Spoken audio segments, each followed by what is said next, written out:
Hello बच्चों, ये है क्लास सेवेंथ की सेकेंड वीडियो। मैं मानता हूं कि आपको plus minus into divide normal numbers के साथ तो करना आता ही होगा। इसलिए यही मानते हुए मैं आज आपको बताने वाला हूं कि इंटीजर में प्लस और माइनस कैसे करते हैं। क्योंकि देखो, हम जानते हैं कि जो इंटीजर होता है उसमें 0, 1, 2, 3, 4 मतलब पॉजिटिव नंबर तो आते ही हैं, साथ में इसमें -1, -2, -3 नेगेटिव वाले नंबर्स भी आते हैं। ठीक है, और ये चलता है प्लस इनफाइनाइट तक और ये चलता है माइनस इनफाइनाइट तक। तो इंटीजर में कभी कभी दिक्कत आ जाती है प्लस माइनस करने पे, लेकिन आज की वीडियो में मैं आपको ऐसे समझाऊंगा कि इसके बाद कभी भी आपको दिक्कत नहीं होने वाली है। प्लस और माइनस इनटू डिवाइड किसी में भी प्रॉब्लम नहीं होगी। ठीक है, तो ध्यान से देखना। सबसे पहले मैं इंटीजर का पॉजिटिव साइड को अगर मैं प्लस माइनस करूंगा तो देखना क्या होगा। मान लेते हैं मेरे पास है 2 में अगर मैं 3 को प्लस करूंगा तो प्लस करने पे आंसर आ जाएगा मेरा 5। इसमें तो कोई दिक्कत नहीं है, ये तो सिंपल है। छोटे छोटे बच्चे 5th 6th के बच्चे भी ये काम कर लेते हैं। ठीक है, अब इंटीजर में अलग क्या है मैं आपको वो दिखाता हूं। ठीक है, मान लेते हैं मेरे पास 2 है और 3 है। अब मैं 2 में से 3 को माइनस करूंगा।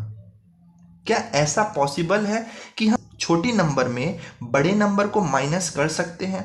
बिल्कुल पॉसिबल नहीं है। ठीक है, नॉर्मल छोटे बच्चों के लिए तो ये पॉसिबल ही नहीं है, लेकिन जब हम इंटीजर्स की बात करते हैं तो ये पॉसिबल होता है। कैसे पॉसिबल होता है मैं आपको दिखाता हूं। देखो, जैसे हम 3 - 2 करते हैं तो हमारा आंसर आता है 1, वैसे ही हमको इसमें भी करना है। 3 - 2 इक्वल टू आएगा 1, लेकिन ध्यान देना दोनों में से भी बड़ा नंबर कौन सा है? 3 है। ठीक है, तो 3 के सामने क्या लगा हुआ है? माइनस, तो आंसर में माइनस आएगा। तो यही है इंटीजर का जादू। ठीक है, देखो -1 आ गया। अब आपको लगेगा -1 तो नंबर होता नहीं है। क्यों नहीं होता? देखो भाई, इंटीजर में तो -1, -2, -3 करके इनफाइनाइट तक आता है। ठीक है, तो ये हमारा आंसर हो जाएगा। ठीक, अभी तक हमने बड़े नंबर में से छोटे नंबर्स को माइनस किया है और आंसर लेके आए हैं, है ना। बड़े में से छोटे को माइनस किया तो आंसर आ गया। अब हम छोटे में से भी बड़े को माइनस कर सकते हैं और उसका आंसर भी ला सकते हैं। ठीक है, एक और क्वेश्चन मैं आपको बताता हूं ताकि शायद आपको और अच्छे से क्लियर हो जाए। मान लो मेरे पास 5 है, इस 5 में मान लेते हैं मैं -8 कर देता हूं, मतलब 5 में 8 को माइनस कर देता हूं। तो मैं जानता हूं कि 8 में अगर 5 को माइनस करूंगा तो 3 आएगा, लेकिन बड़ी वैल्यू कौन सी है दोनों में से? दोनों में से बड़ी तो 8 है। 8 के सामने क्या है? माइनस, तो यहां पे क्या आ जाएगा? माइनस। ठीक है, आई होप आपको इतना समझ में आया होगा। तो ये है प्लस माइनस की बात। ठीक है, मान लेते हैं एक और क्वेश्चन, इसको हम नंबरिंग कर देते हैं ताकि आपको डाउट ना हो। अलग अलग नंबरिंग कर देते हैं।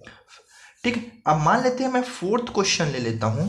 इस 4th क्वेश्चन में मैंने तो आपको मतलब 2 और 3 क्वेश्चन में मैंने तो आपको माइनस करना बता दिया। अब मैं क्या ले लेता हूं? इंटीजर को ही माइनस वाला ले लेता हूं। ठीक है, देखो यहां पे इंटीजर क्या था? प्लस, ये भी प्लस में है, इसके सामने कुछ नहीं है मतलब प्लस ही होगा। ठीक है, अब हम इन नंबर्स को लेते हैं और प्लस माइनस सीखते हैं। ठीक है, देखो मैं ले लेता हूं -3 और -2। ठीक है, अब -3 और -2 को मैं कर देता हूं प्लस। समझ में आया? देखो मैंने पॉजिटिव नंबर्स को लिया, 2 और 3 को दोनों को प्लस कर दिया तो 5 आंसर आ गया। पॉजिटिव नंबर है 2 भी और 3 भी, दोनों को माइनस किया तो -1 आ गया। 5 भी पॉजिटिव है, 8 भी पॉजिटिव है, लेकिन इन दोनों को मैंने माइनस किया तो ये पॉजिटिव साइड का पूरा कवर हो गया। अब मैं नेगेटिव साइड पे जा रहा हूं, तो देखो -3 और -2 को अगर मैं प्लस करूंगा तो आंसर क्या आएगा? हमेशा याद रखना, जब कभी भी प्लस और माइनस दोनों के बीच कुछ भी ना दिखे, हमेशा मल्टीप्लाई होता है। ठीक है, तो यहां पे भी क्या होगा? मल्टीप्लाई। और ध्यान देना, जब प्लस और माइनस का मल्टीप्लाई होता है तो हमेशा आता है माइनस। ये आप रूल समझ सकते हो, ठीक, आप इसको रूल्स मान लो।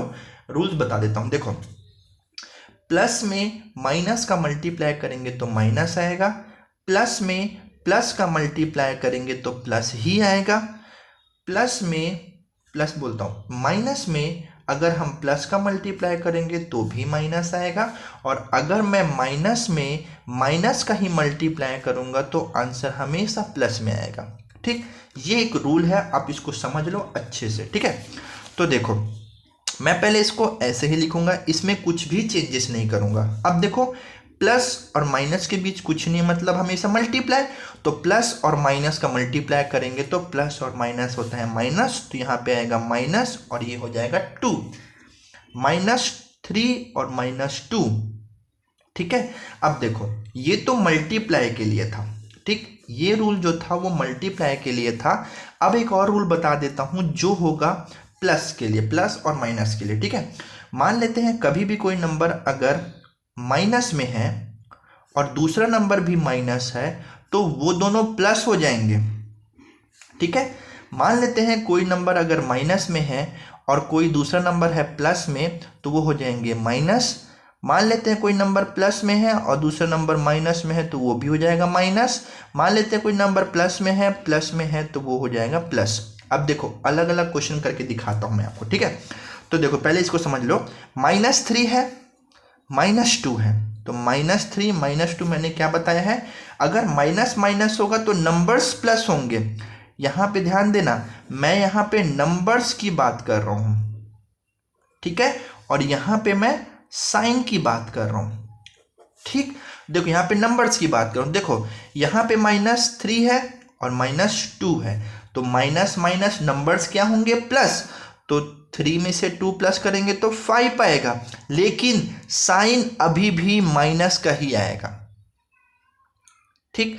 देखो इसके लिए मैं आपको नेक्स्ट वीडियो में दिखाता हूं, अच्छे से सब क्वेश्चन लेके बताऊंगा ताकि एकदम क्लियर हो जाए। ये वीडियो ऑलरेडी 7 मिनट का हो चुका है, मैं आपको नेक्स्ट वीडियो में अच्छे से इन सभी के एक एक क्वेश्चन लेके बताता हूँ, ठीक है।